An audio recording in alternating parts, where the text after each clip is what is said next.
Hello everybody. Today's lesson is going to be on 1 Samuel chapter 21. Right off the bat, David is going to nob to Ahimelech the priest. Saul is on his back and he's going to try to kill him. Jonathan has already signified to him that it is no longer safe to go back to the kingdom, to go near Saul, so he's saying, go on your way. If you remember that story back where Jonathan said, I want my lad to go out there and he's going to go look for my arrows. And your sign, David, is I want you to hide behind this rock.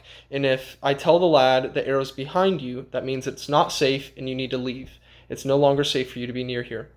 But if the arrow is on his side, and he says, lad, retrieve the arrow that's by your side, then I want you to come back, and it's okay, and you can spend your time in the kingdom, and I've convinced my father to not try to kill you.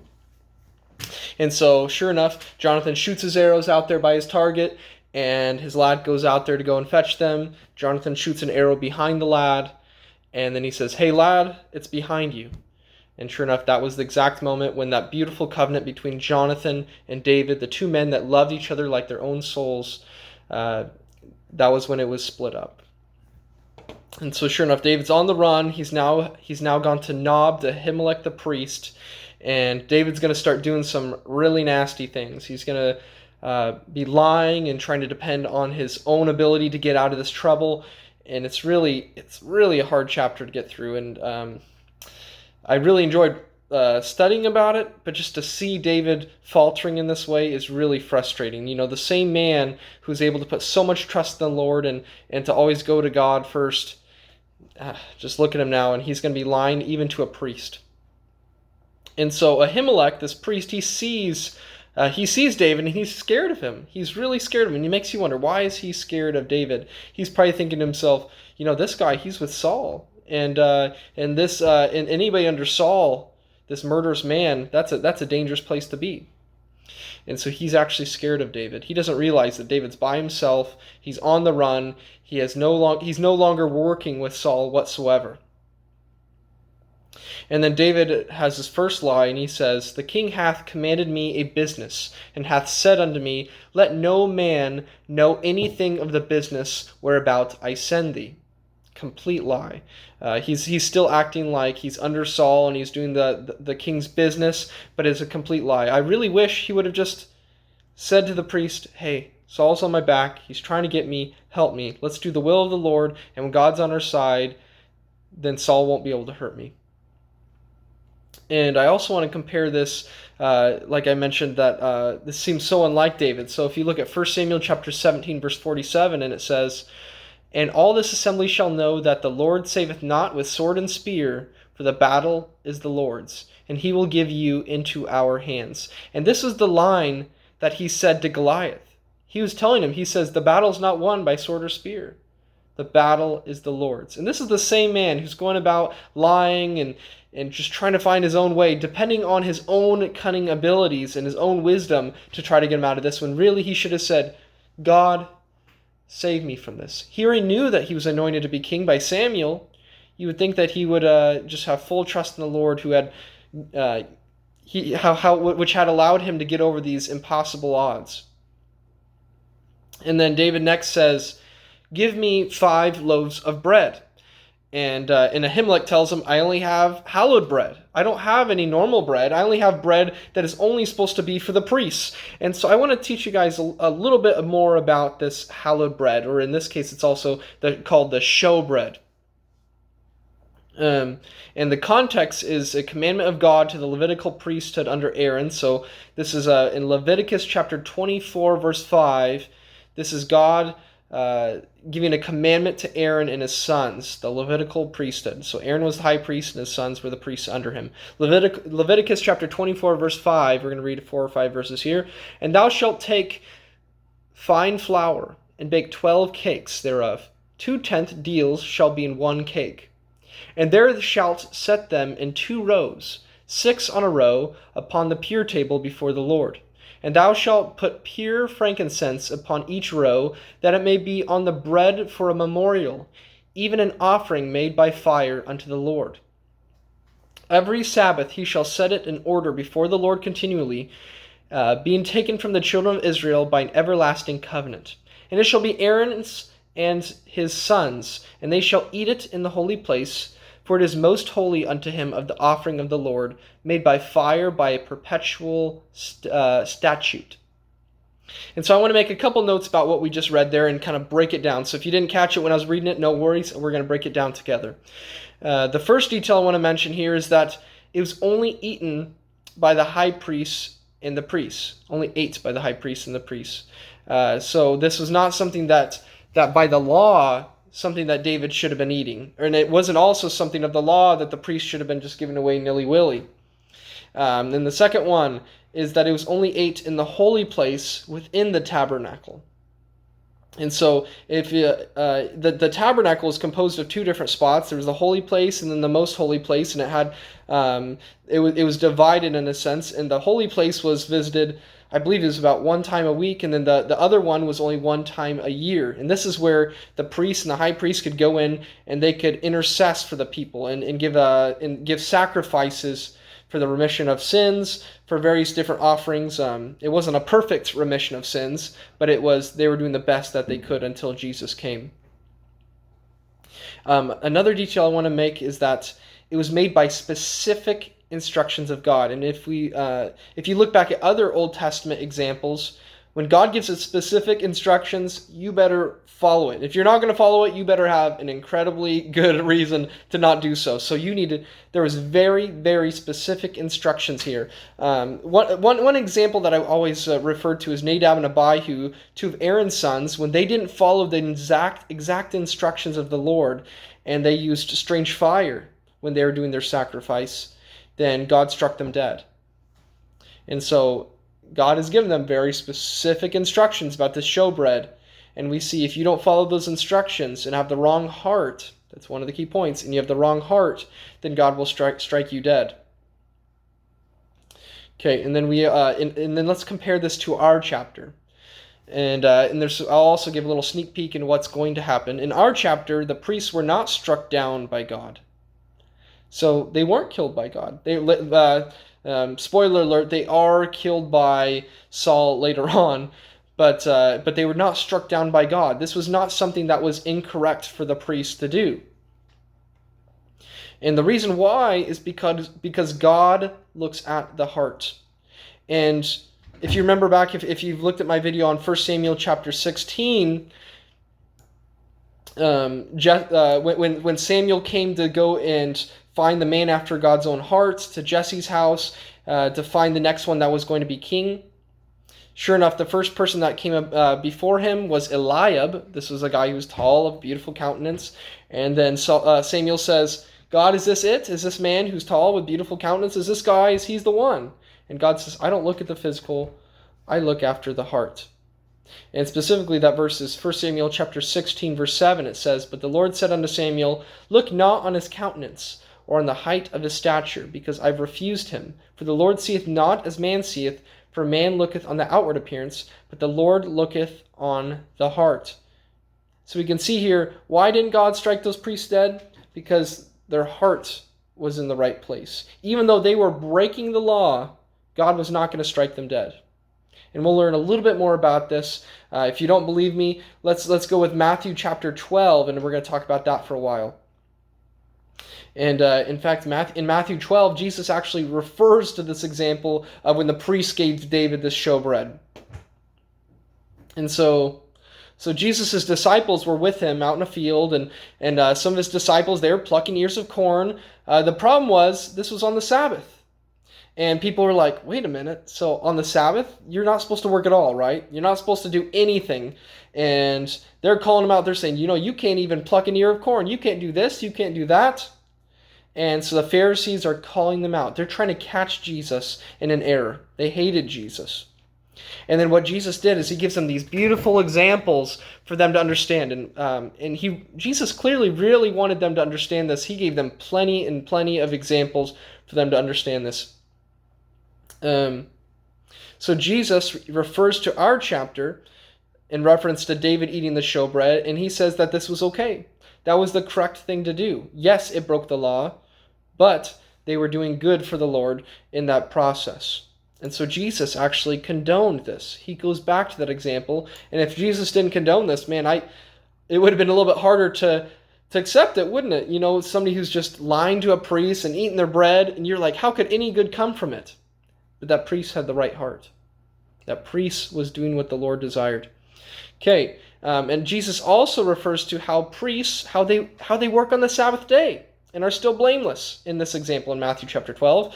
And this one is a very surprising one, very exciting to me, because what this is suggesting is that the priests, this is probably their most busy day.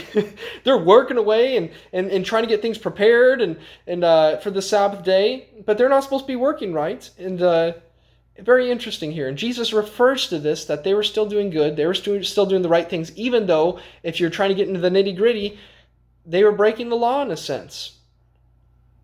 Okay. And another one is Jesus provides the analogy of pulling a sheep out of a pit.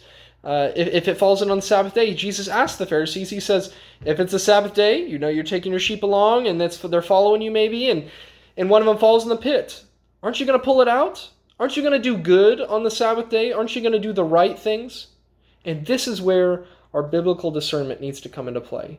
Our biblical discernment needs to allow us to decide if something conflicts with the scriptures in a certain example. And here's an example of this. And I don't necessarily know if you don't necessarily have to agree with me on this, but somebody say if they're on their deathbed, they're in a horrible condition, and they're just like, you know what? I also don't want to forsake the assembling of ourselves together, and so I'm going to go to church. And in the process, what if that person died just trying to go to church? I think Jesus would have said, you know, I don't think that you need to go to church today. I think this is a reasonable time where you don't have to. You can forsake the assembling of ourselves together. You're on your deathbed. It's not logical. That's craziness. We also have a very logical God that understands these things.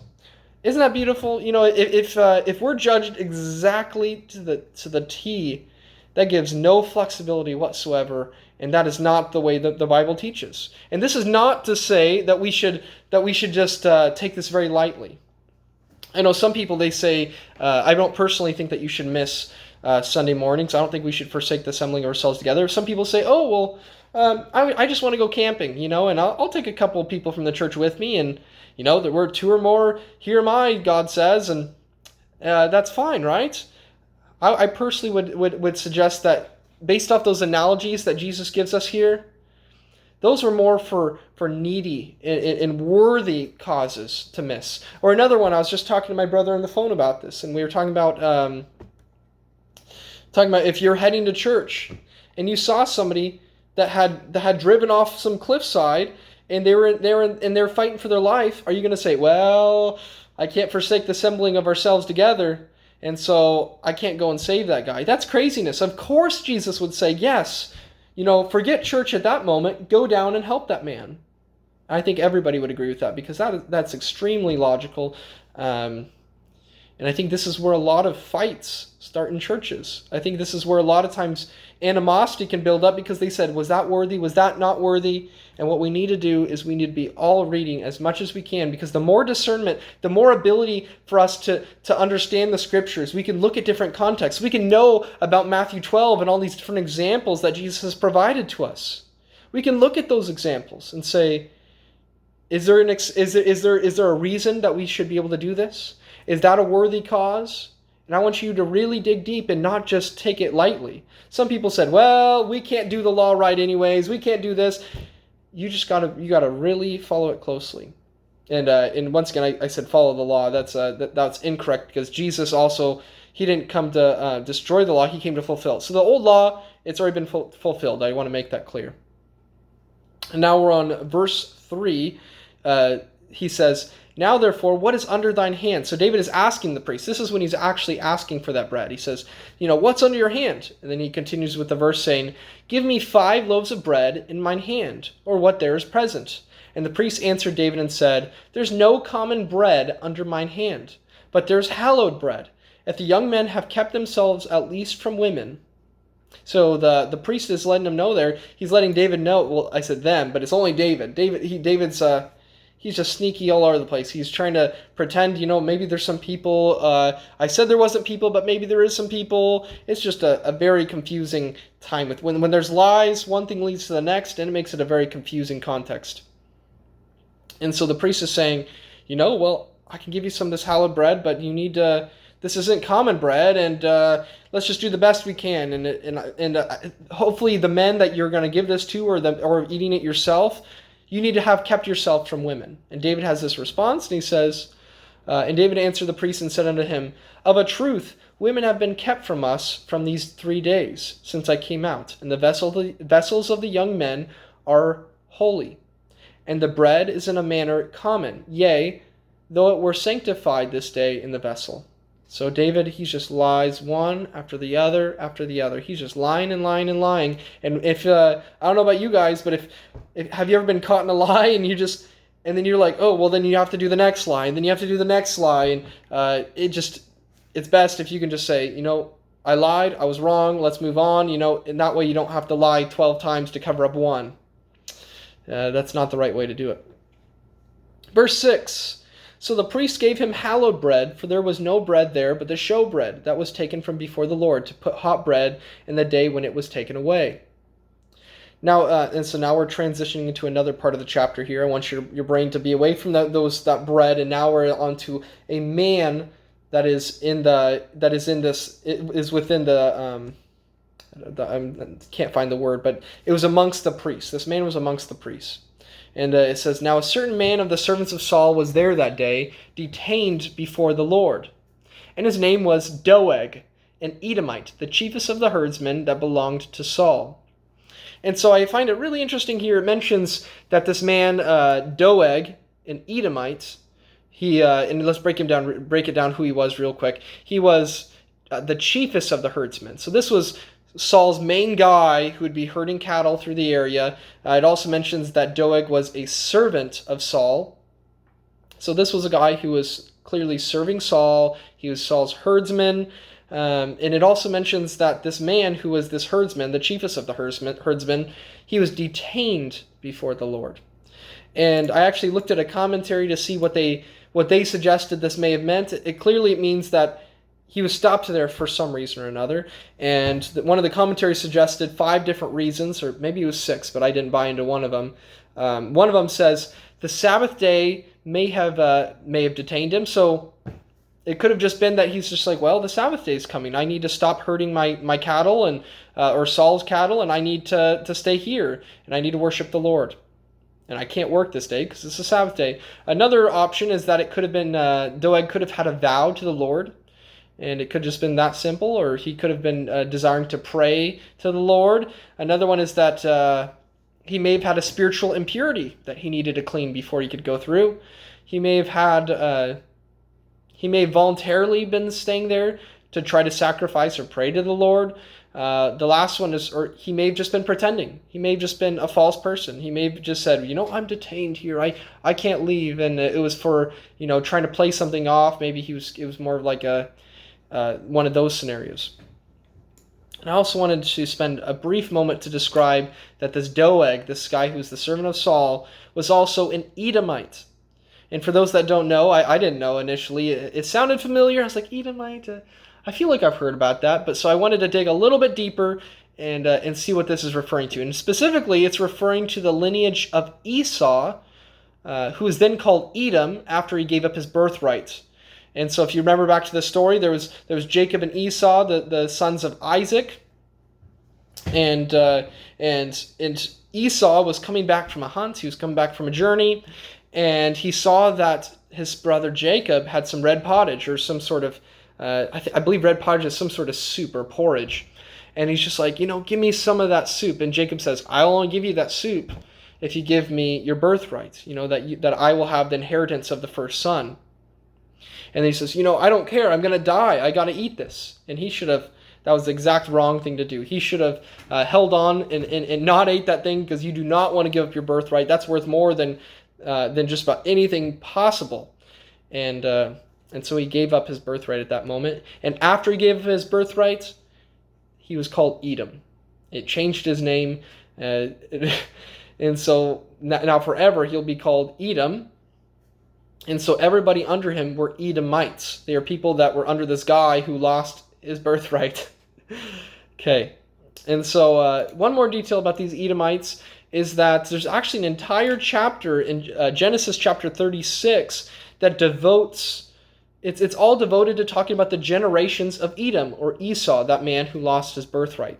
And I also didn't mention the story of how Rebekah, Abraham's wife, she planned to get Jacob, the other son, the blessing of Esau. And if you remember, that's the story of when Jacob he brought back a kid and his wife, and then brought it back to his mother, and his mother cooked it up and made it really nice, gave it to Isaac, and it was all for a deceiving way to get the blessing of Esau.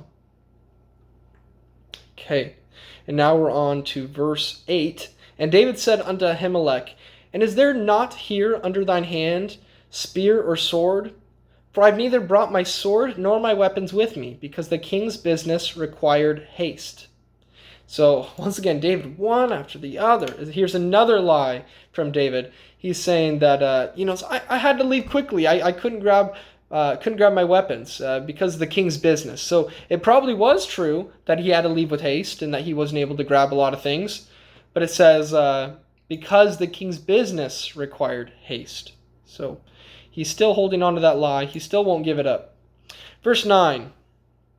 And the priest said, The sword of Goliath the Philistine, whom thou slewest in the valley of Elah, behold, it is here wrapped in a cloth, in a cloth behind the ephod. If thou wilt take that, take it, for there is none others save that here. And David said, There's none like that. Give it me.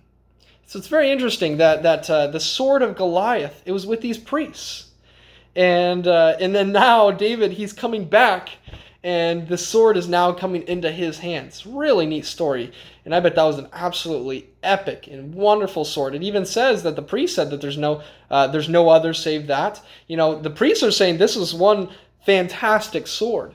And David agrees. He's like, there's none like it that. Give it me. I want that sword. There's none like it. It's a fantastic sword, an awesome weapon.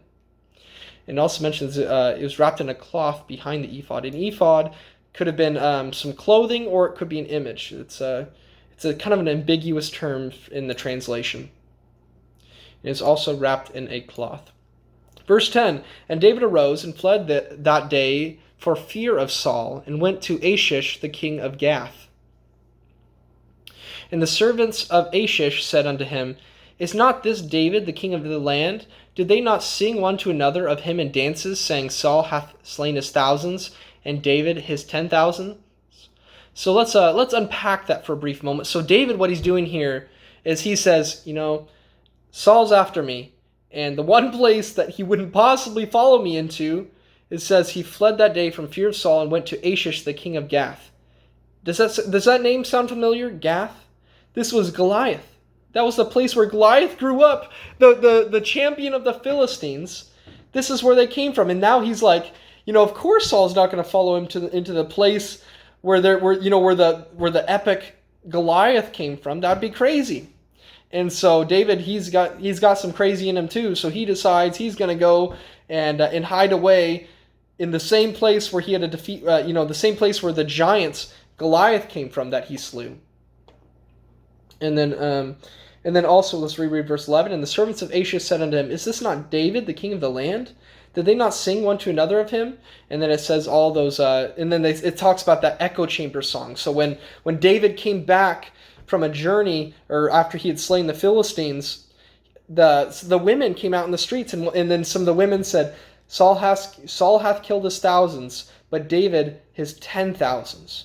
And it sounds like this song that aggravated Saul to the point of hating David and thinking that David was going to try to take his kingdom, it had even got to Gath. It had gone all over the place. This was a cultural song that had spread this awesome culture of, I don't know if awesome is the right word, but it's just, it's hilarious to me that even the people of Gath had heard this song. The song that made Saul just mad and frothing and just so angry and desiring to kill him. And that was when the hatred of David all started, was with that song. Okay. Because when Saul heard that song, he's like, they've ascribed to David thousands or 10,000s and only thousands to me. And he's just like, what more can he have but the kingdom? And so that was Saul's mentality. Verse 12, and David laid up these words in his heart and was sore afraid of Achish, the king of Gath. Yeah, I would be afraid too. He's by himself in foreign lands, people that hate him. They killed the prized warrior, Goliath. Verse 13, and he changed his behavior before them, and feigned himself mad in their hands, and scrabbled on the doors of the gate, and let his spittle fall down upon his beard. You know what this really reminds me of? Oh, let's read verse 14 real quick.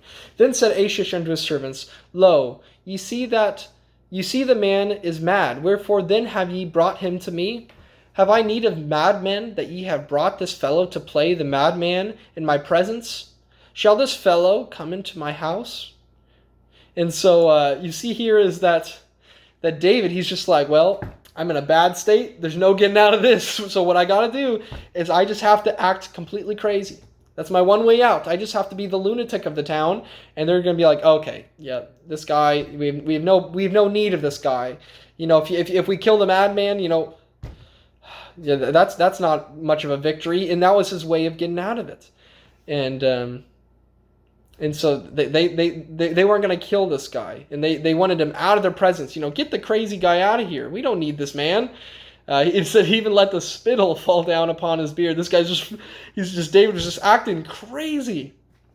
It's funny because when I was a kid, I was watching. I believe the show is called Sanford and Sons, or maybe it's Stanford. I think it's Sanford and Sons. It's and this one of the sons, I can't remember his name, but he was going to get beat up by this guy, and because the guy's like, you took my woman, and I'm now gonna beat you up. And so what he decides to do, I don't know if he got advice from it, is he goes out there and he starts acting like an absolute lunatic before the guy beats him up. And so the guy's staring at him, this huge, massive guy with massive muscles, and he's just like, man, that guy's crazy. I don't want to mess with him. And so he runs the other way.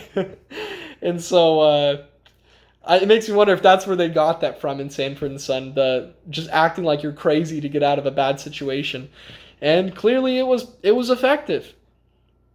And so that's all I had. It was a little bit shorter of a lesson today. I hope that it was helpful to you, and just to see that one lie just keeps going. It goes one to the next, and it's so hard to get away from those things. And I also want to really note that Matthew chapter 12, what an awesome chapter that is of Jesus' teachings of how to discern those things. And he's telling them, the law might say this, but there's certain things that supersede those things. And that's where our biblical discernment needs to come into place. That's where we need to study, so that we have the ability to know whether we should if we're going to miss something, or if we're going to do something that's contrary to the commandments of the Lord, it better be for the right reasons. It better be for, you better have great discernment, and you better be using contextual examples in the Bible that can that can allow you to know for certain, or to the best of your certainty, that was a good case. I hope that it was this lesson was beneficial to you, and I never want to end any lesson without going to the plan of salvation, which is to hear, believe, repent of our sins, confess that Jesus Christ is the living God, and then be baptized. Take care, you guys. God bless.